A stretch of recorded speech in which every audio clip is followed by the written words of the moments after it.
नमस्कार, मी सौरेश्मा अभिजित माझगावकर. माझं प्रोफेशन आहे टीचर. मी प्रायव्हेट टीचर आहे. गेली 22 वर्ष मी या फील्डमध्ये आहे.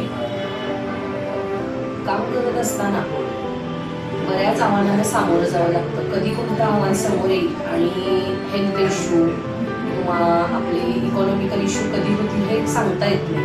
आणि हे करत असताना, ह्या जीवन जगत असताना किंवा हे जॉब करत असताना बरेच काही क्रिटिकल प्रॉब्लेम्स येतात. तर अशा वेळी आर्थिक मदत किंवा आर्थिक पाठबळ असणं खूप महत्त्वाचं आहे. आणि हे करण्यासाठी आपल्याला इन्व्हेस्टमेंट खूप आवश्यक आहे असं मला वाटतं. थेंबे थेंबे तळेसाचे असं म्हटलं गेलेलं आहे. तर याच ह्याच्याप्रमाणे, उक्तीप्रमाणे स्वतः इन्व्हेस्टमेंट याचा मी हात धरला असं म्हटलं तर हरकत नाही. आणि त्यांनी मला आधार दिला असं म्हटलं तरी हरकत नाही. स्वतः इन्व्हेस्टमेंटच्या मेन ज्या आहेत आशा माळी मॅडम, या माझ्या फ्रेंड आहेत. तर मी त्यांच्याशी याविषयी बोलली. त्यांनी मला SIP, म्युच्युअल फंड शिवाय हेल्थ इन्शुरन्स यासारख्या मला बऱ्याच त्यांनी इन्शुरन्सच्या गोष्टी पटवून दिल्या आणि त्याचे बेनिफिट्स सांगितले. मी सर्व्हिस करत असताना आम्हाला गव्हर्नमेंटकडून एखादा म्हणजे हेल्थ इश्यू झालं तर त्याची बिलिंग मिळतं, नाही असं नाही, पण त्याला थोडा कालावधी जातो.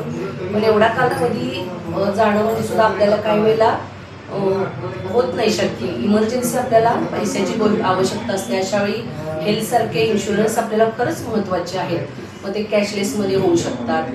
तर अशा पद्धतीने मला मार्गदर्शन करून त्यांच्याकडून मला खरंच सपोर्ट मिळाला. मी त्यांच्याकडे SIP सुरू केली, म्युच्युअल फंड सुरू केलं आणि त्याचे बेनिफिट्स म्हणजे त्या जेव्हा इन्व्हेस्टमेंट करतात तेव्हा खरंच ते आपल्या क्लायंटचा फायदा बघतात हे मात्र निश्चित आहे.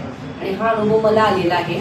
आणि सांगायचं झालं तर मला 2 मुली आहेत आणि पुढच्या दृष्टीनं त्यांचं शिक्षण असेल किंवा त्यांचं लग्न असेल तर या दृष्टीनं आत्तापासूनच इन्व्हेस्टमेंट करणं खूप महत्त्वाचं आहे. आणि ते त्यांनी मला सांगितलं आणि त्या पद्धतीने मी त्यांच्याकडे केलेली आहे. आणि मी हे करत असताना माझे एक कलिग आहेत संदीप कुंभार सर. तर त्यांनी पण मला एकदा विचारलं की मॅडम असं असेल, मला हेल्थ इन्शुरन्स उतरायचं आहे, मी काय करू, मला मार्गदर्शन कुठे मिळेल. अशा वेळी मी मॅडमचं स्वतः इन्व्हेस्टमेंटचं त्यांना नाव सांगितलं आणि ते स्वतः इथं फॅमिलीसोबत आले आणि त्यांनी देखील काय केलेलं आहे, हे हेल्थ इन्शुरन्स त्यांच्याकडे उतरवलेलं आहे. त्यांना सुद्धा फॅमिलीला खूप फायदा झालेला आहे. तर माझी आपल्या सर्वांना विनंती आहे की आपण सुद्धा सुरुवात केली नसेल तर आजपासून आत्ता सुरुवात करा आणि SIP व म्युच्युअल फंडासारख्या इन्व्हेस्टमेंट करून आपलं आयुष्य, आपलं लाईफ सुरक्षित ठेवा. तसेच आपलंच न ठेवता आपल्या फॅमिलीला सुरक्षित करा. कारण आपल्या पश्चात आपली फॅमिली सुरक्षित राहणार असेल तर या इन्व्हेस्टमेंटमधूनच. धन्यवाद.